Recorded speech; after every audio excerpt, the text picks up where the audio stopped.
Hello, I'm Dr. Jen. I'll be performing your surgery today. I'm coming straight off an autopsy. Terrible. Died of something super contagious. So I'm ready to get my hands on a live human.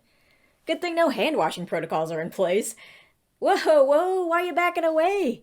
Does that sound crazy? Given what we know about germs today, of course it does. But let me introduce you to Ignaz Semmelweis, early champion of hand-washing. Almost saved a lot of lives.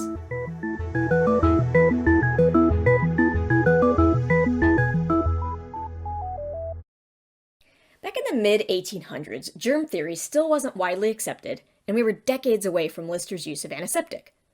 So when women were dying at an alarming rate of infections after childbirth, known quaintly as childbed fever, doctors just didn't know what else could be done. And not that there are a lot of great ways to die, but childbed fever was a pretty nasty way to go.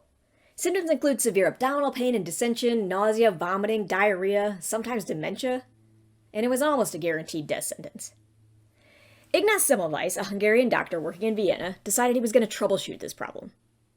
He noticed that maternity wards in the hospital staffed by doctors and medical students had nearly 5 times the maternal deaths as the ones staffed by midwives. What were the midwives doing differently? Perhaps it was a difference in birthing position, or a priest ringing a bell too loudly near postpartum women. Shame! Semmelweis had doctors try different techniques and even asked the priest to tone it down. Nope, bell ringing didn't terrify women into illness. Lucky for us. Think of the carnage at Christmas. When a pathologist friend died of childbed fever, Semmelweis suddenly realized that not only postpartum women were affected by the disease. You could get it from being in contact with someone who had it. But still, why such a dramatic difference between mortality in the doctor's patients and the midwife's patients? It turns out that the doctors and medical students were delivering babies right after performing autopsies. Same instruments and everything. Yeah. And remember that Caroline Hampton Halstead hadn't yet revolutionized germ safety by wearing gloves in the operating room. You can learn about her in the William Stewart Halstead video, which you should probably watch right after this one. It's a trip.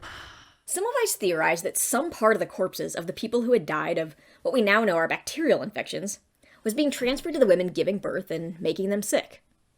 He had the doctors start washing their hands and instruments with chlorine solution. Not because he knew chlorine killed germs, but because it was a good way to get rid of the, dead body smell. Cases of childbed fever dropped dramatically. And all the doctors began washing their hands, and maternal mortality is a thing of the past, right? Well, not exactly.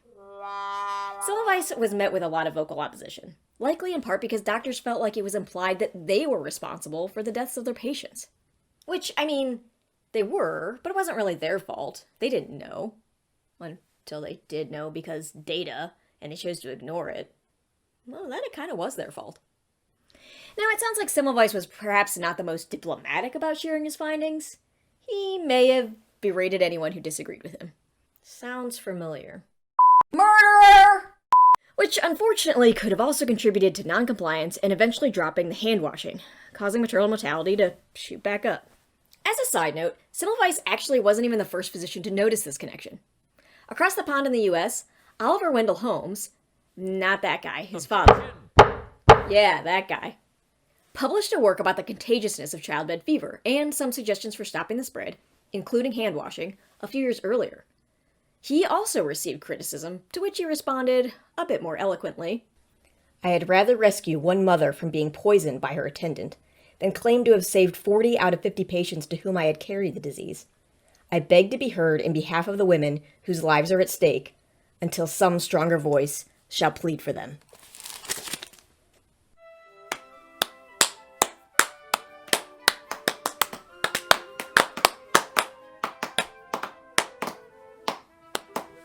He said some other really great stuff too. Were he alive today, he'd be putting out some highly memeable social media content.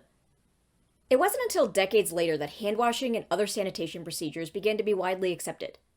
Semmelweis lost his job at the hospital where he tried to save women's lives, and was later committed to a mental hospital, where he reportedly died of sepsis, and thus became the embodiment of situational irony.